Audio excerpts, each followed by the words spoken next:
Hi everyone, today I'm going to be talking about technology and bullying.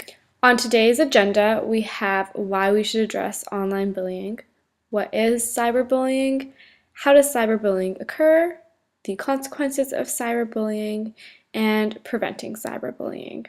So I'll be going over all of these topics throughout the presentation.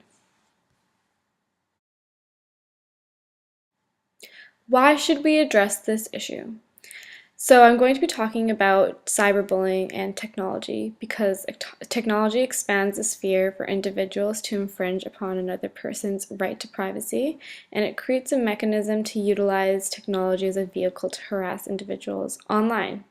An abundance of information is available online, and this is great. However, just like many inventions, the initial intentions of this technology may become abused.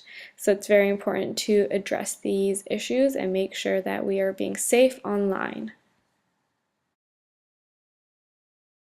Next, we will talk about what is cyberbullying. Cyberbullying can be defined as using communicative technology, for example Facebook, to harass, intimidate, threaten, or otherwise harm people online. So cyberbullying can often be defined as an intentional and deliberate behavior and repeatedly carried out over time. This is how the authors of a cyberbullying article have defined it as. However, I would argue that it does stem way beyond that, and that even one occurrence can count as cyberbullying.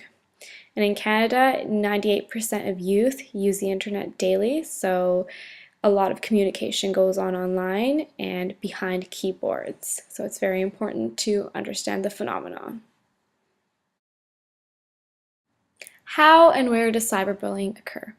So cyberbullying can be perpetrated via many different social media platforms, and I've provided some examples here for us. So this includes Facebook, Twitter, Instagram, Snapchat, email, WhatsApp, text messages, and YouTube. But there are many other social media platforms out there, even blogs, podcasts, anything you can leave a comment on or upload something. Cyberbullying can occur there.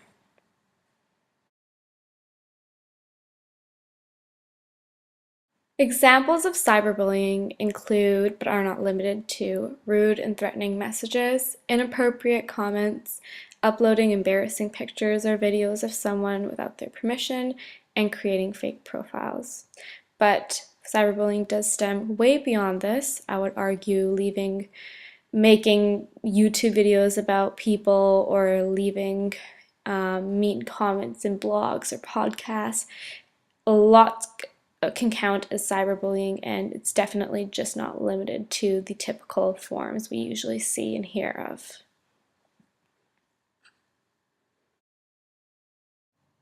We will now discuss the consequences of cyberbullying.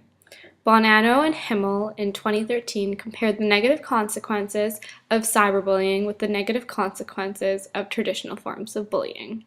Traditional forms of bullying are often viewed as physical forms of bullying, so this can include kicking, shoving, punching, shouting mean words or rude comments at people in person. Whereas cyberbullying is, again, mostly online. And this study found that both victimization and perpetration of cyberbullying were significantly correlated to depressive symptomology and higher suicidal ideation. In other words, anyone who is bullied online experienced more depressive symptomology and higher suicidal ideations than people who were bullied in person, or in other words, traditional forms of bullying.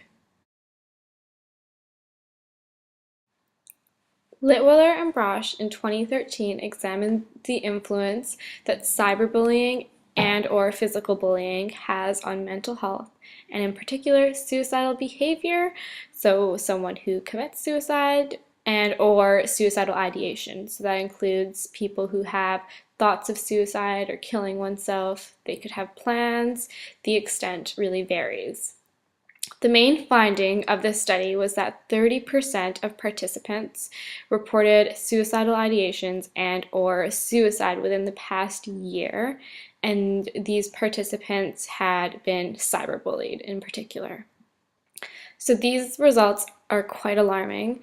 To hear that 30% of youth feel suicidal ideations or have attempted suicide within the past year is very sad, because this should be the time when they're living their youthful life and not thinking about ending their life. And unlike cyberbullying, unlike physical forms of bullying, there are no cuts, no bruises, there's no physical evidence of the harm that is being done. Therefore, it's a lot harder to catch, and often it is bundled up inside someone and not addressed for a very long time, unless the individual, him or herself, wants to bring it to the surface and talk about it. But other than that, teachers, parents, it can really just go unrecognized or unacknowledged, because there are no signs that are very evident on the surface.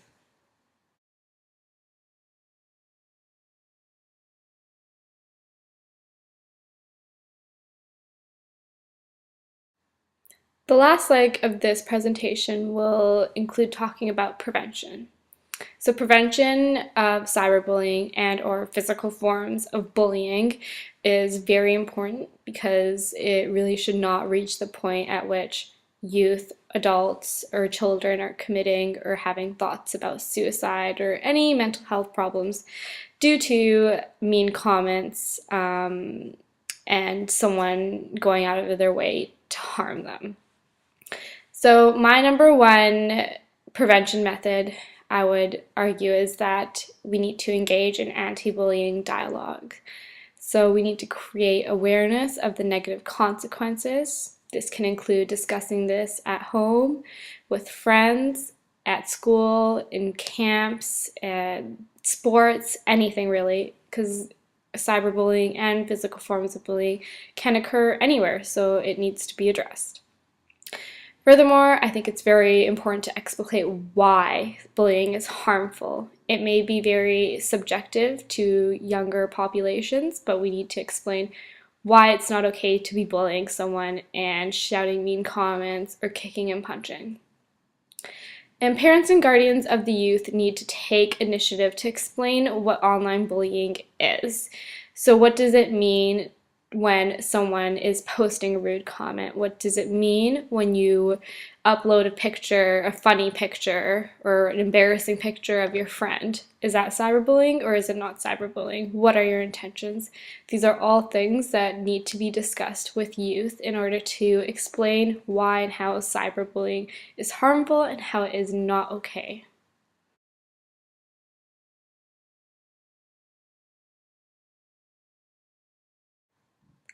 Lastly, I argue that resources should be readily available for youth who are victimized.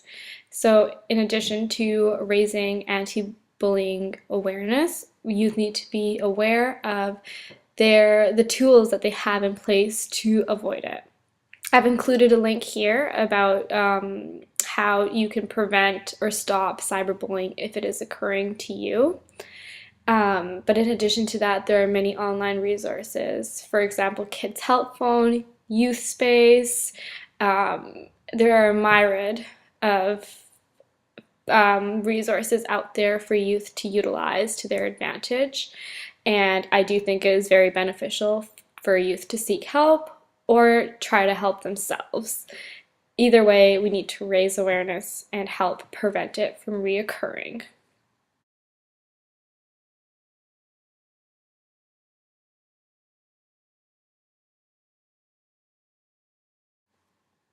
In conclusion, today I have argued that technology is detrimental to the psychological state of an individual because it can be utilized to harm them or utilized to harm other people online. As we discussed, there are many consequences to cyberbullying, with mental health just being the tip of the iceberg. It can go a lot deeper than that, and with technology so widely available on the internet, just a click away, it's important to educate the youth, children, and even adults about what is and isn't okay to post. And with respect to social media, so any kind of social networking site, these technologies really do redefine the boundaries of bullying in ways that provide fertile ground for conflict and abuse. As previously mentioned, online bullying, there are no physical signs of being victimized. There are no bruises, no cuts, no blood. It often occurs in private, so not many other people can see it. And it really is a dark, dark place. So it can be very dangerous and very, very harmful to be victimized, and most likely victimized very personally. Very personal jabs are being taken at you by people who you most likely haven't done anything to hurt them. And even if you have, no one deserves to be bullied or hurt. Lastly, we need to foster awareness and prevent online bullying from occurring in the future. This can be done in many ways, and I think it starts from a very basic point, and that is being educated about what cyberbullying is and how it is harmful and why we should not be engaging in cyberbullying and what it looks like. Especially for children who are a little more naive, they may not understand that it's hurtful to receive messages saying that, your hair looks ugly, or your shoes are weird, or why do you look that way, or why do you do this? These are things that children may not be aware of, that are not okay to be saying to other children. So we need to make the cyberbullying culture a lot more open, and for people to be aware of what it looks like and what can be done to prevent it. Thank you very much.